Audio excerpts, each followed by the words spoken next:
Stop Emotional Eating 101. This is the absolute basic structure of how emotional eating comes about and what you can do about it. It starts with a trigger. Trigger is usually some situation or event that happens to you. So, for example, if I am working and work is a bit of a drag, as a result of this trigger, we start to feel an emotion. So, in my example, that would be I am getting bored. If you are feeling a strong emotion, especially if it's a negative one, it's going to motivate you to take an action. But what you have to understand is that the emotion, it's kind of coloring your thinking. So it's going to influence what sort of an action you are going to take based on the emotion that you're feeling. This is going to mean that this action usually feels very righteous or justified. It's not that you have deeply thought of it, it feels right, so I'm going to do it. So work is being not very stimulating, I get bored, I go into the kitchen and I look for a snack. And if you repeat this response mechanism over and over, then the action becomes automated. The trigger happens and you do not even necessarily register the emotion anymore. You just automatically go to the action. And in your experience, it might just be like, during your work, you suddenly feel the urge to go and have a snack. So, what do we do if we want to get rid of this action? It's somehow problematic for us. What we will do is that we will interrupt this pattern. You cannot interrupt it between the trigger and the emotion because this just happens automatically. Like you are going to have the physiological response when something happens to you. We could interrupt it between the emotion and the action. The problem is if you do not feel the emotion, then this is really hard to do. So our first step is actually going to be at the level of the action, because this is the step that you are most likely to notice. Especially if you are trying to lose weight, you know that going snacking in the kitchen is something that you are not supposed to do. And so you are likely going to notice that, oh, I'm like snacking and I shouldn't be. What works even better is if you pair this action with another action. This is called action pairing. And basically, what it means is that every time I do this, I am going to do this. Every time I go to the kitchen to get a snack, I am going to take a picture of what I eat. And because this action is something that you don't do regularly, it's going to alert you to the fact that you are doing something. So, this is our first step. You catch it that you're doing the action. Second step, after you catch it, you can go above and you can re-examine what has just happened. So step 2, what just happened and what do I feel?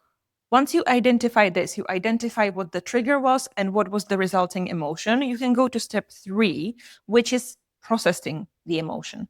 When you process the emotion, it kind of dissipates here. So this feeling of righteousness for the action, it kind of goes away. So what you are able to do now is to re-examine how do you want to react to this trigger using common sense. So step 4 would be use reason. What this can look like is you process being bored by taking some deep breaths and figuring out that being bored is not the end of the world. You can sit for a few minutes with being bored, and usually your brain starts to come up with ideas about what you can do next. So actually feeling bored doesn't even last that long. And then when you actually use reason to see, okay, what can I do about work being a drag? Like you can realize that eating food is probably not going to fix the problem that your work is boring. Maybe you can make your work a bit more interesting. If you have a boring meeting, you can play Candy Crush. That's what I do. Don't let your boss see that. Oh, I'm listening and you're just gaming. There are plenty of creative ways to make sure that like you are taking care of the trigger. Sometimes you don't even need to take care of the trigger. Sometimes it's enough to just realize, oh, hey, I'm feeling bored. I probably shouldn't go eat. And then you kind of continue with your life. So that is the very basic concept. In the next video, we are going to go one step deeper. Emotional eating 102. Last time we talked about the following structure. We had trigger, resulting emotion, and an action. You can see that I left some space here in between because there's going to be a third thing, which forms when you are repeating behavior over and over again. And that is belief. Let's take the following example. The trigger might be you are on a diet and you break it. You cannot stick to it. The emotion might be that you feel incompetent. You feel like a failure. Now, you might still go to food and basically emotional eat because you feel like a failure. But the more insidious thing here is you might form a belief about yourself based on what just happened. And the belief might be something like, I'm weak. I am not disciplined. I am not meant to lose weight. Do you see the difference between the emotion and the belief? Emotion is about what you feel. It is basically like a bodily, physical state. So your body is actually giving you signals. It shows you these symptoms that you are feeling an emotion. Your breath might change, or you might feel this like clenching in your stomach or in your throat. You cannot argue with emotions. Emotions are just there. They arise, you do not choose them, and all you can do is process them or react to them, but you cannot say you don't feel that way. Belief is a statement about reality, so you can argue with it and you can reason with it. If the belief is, I am a failure, I can argue with that. I can say, you are not a failure. Look at what you accomplished here, here, here. Now, what is the problem about these beliefs here forming?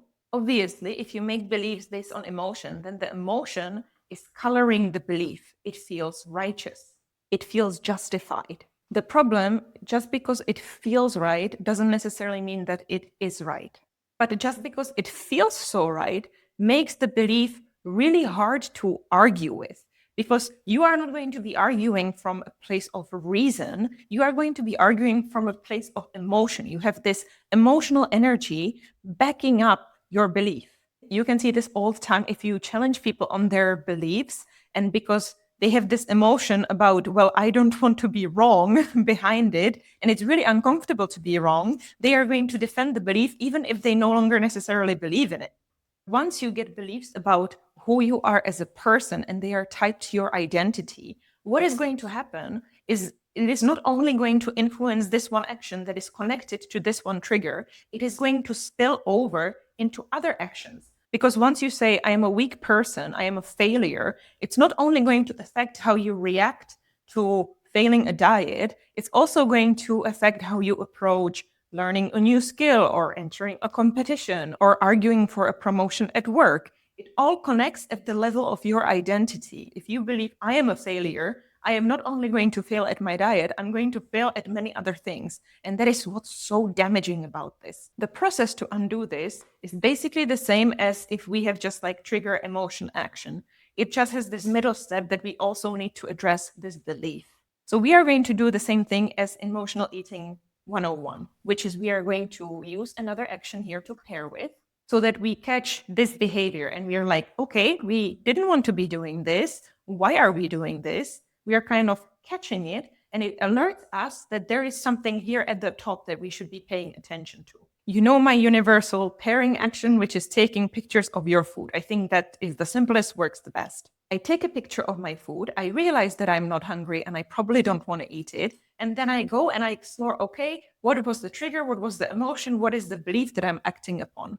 The cool thing about this is that once you untangle this and you identify the belief and you realize, okay, I have a belief for whatever reason about myself that I am a weak person and I fail at things, you can very straightforwardly connect it to the other actions you have been taking in your life.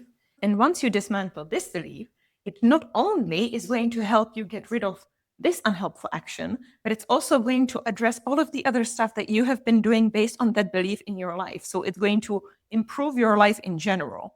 What it looks like practically is when you are kind of re-examining, you first take a look at what happened, and then second, you kind of feel this as a bundle, because in the beginning, you are not necessarily able to distinguish between what you are feeling and what you believe. This is a skill that you have to learn. So number two, you kind of recognize there is this bundle of something here, and you try to dismantle it. You do this by processing the emotion and you challenge the belief. So then the emotion and the belief are no longer fueling this action. They are no longer fueling these actions, and you're good to go.